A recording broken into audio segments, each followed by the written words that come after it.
La cloche Vallier de l'église de Pinceau a été fondue en 1817 par un descendant de Jean Vallier, le premier d'une lignée de fondeurs du village de Plampinay dans la vallée de Névache.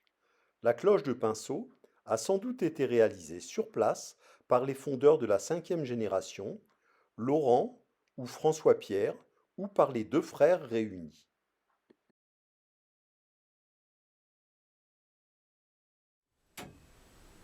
En 1898, la maison Badier et Paulin a installé une horloge mécanique dans le clocher. Elle permettait de mouvoir les aiguilles du cadran extérieur et de sonner les heures et les demi en actionnant un marteau pour teinter la plus grosse des deux cloches de l'église. Pour l'Angélus, l'annonce des messes et les fêtes, on faisait sonner les cloches à la volée en tirant sur une corde qui pendait en bas du clocher. La cloche Vallier ne sonnait plus depuis les années 60 car elle était fêlée. La commune a décidé de la restaurer par soudure afin de la préserver. La restauration s'est déroulée entre octobre 2021 et juin 2022 dans les ateliers de Bodec-Campaner à Trémentine, près de Cholet.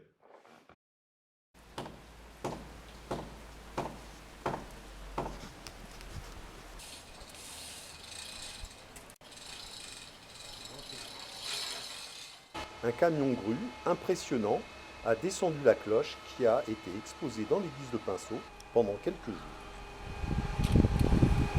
Parfait. Deux cérémonies présidées par notre maire ont marqué le départ et le retour de la cloche. À ces occasions, Olivier Condemine, Jean Vallier, descendant des fondeurs Vallier, Johan Lanoiselet de Bodec-Campaner, Joël Cassande et Daniel Tamisier ont retracé son histoire. Et donc je fais ma visite, je fais mes photos, etc. Et je constate qu'il y a une belle fêlure sur cette cloche. C'est-à-dire que pendant environ 250 ans, ils ont fait des cloches dans toutes les Alpes, y compris même en Suisse et sur le versant italien.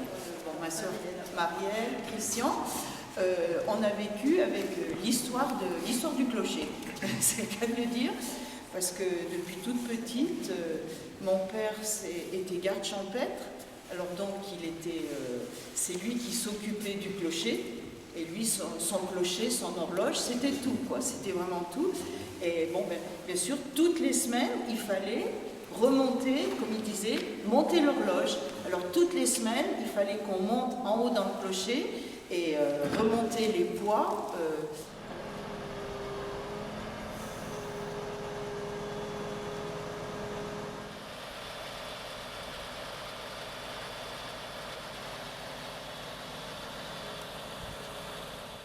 La cloche restaurée est revenue à Pinceau en juin 2022. Elle a commencé il y a quelques mois et ça a été tout un travail d'équipe entre les institutions, entre les hommes, entre l'entreprise, entre les élus et surtout avec vous. Donc en fait, comme vous pouvez voir, en fait, sur les photos, on avait vraiment une fêlure qui se situait à l'horizontale, donc on avait vraiment une grosse fêlure. La cloche s'ouvrait à moitié quand on l'a déposée, donc je ne sais pas si vous étiez là, mais on l'a descendue avec la grue.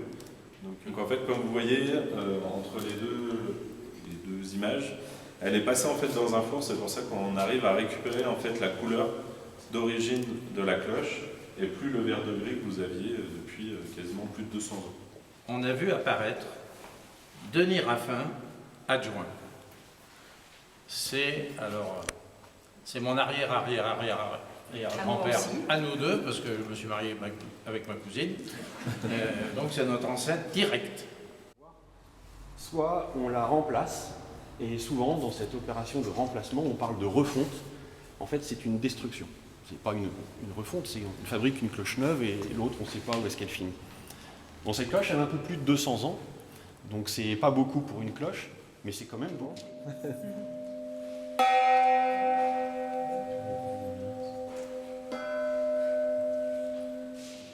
Je vais chanter quand même. Tu chantonnes et après on reprendra. Quelques Quinquedian, tantananette, quinquedian, tantananon. Mais c'était beaucoup plus haut, moi j'ai plus de voix. Quinquedian, tantananette, quinquedian, tantananon. Quelques jours plus tard, la cloche reprenait le chemin de son beffroi avec l'aide précieuse d'un camion-grue et sous la conduite des spécialistes de Baudets-Campaner.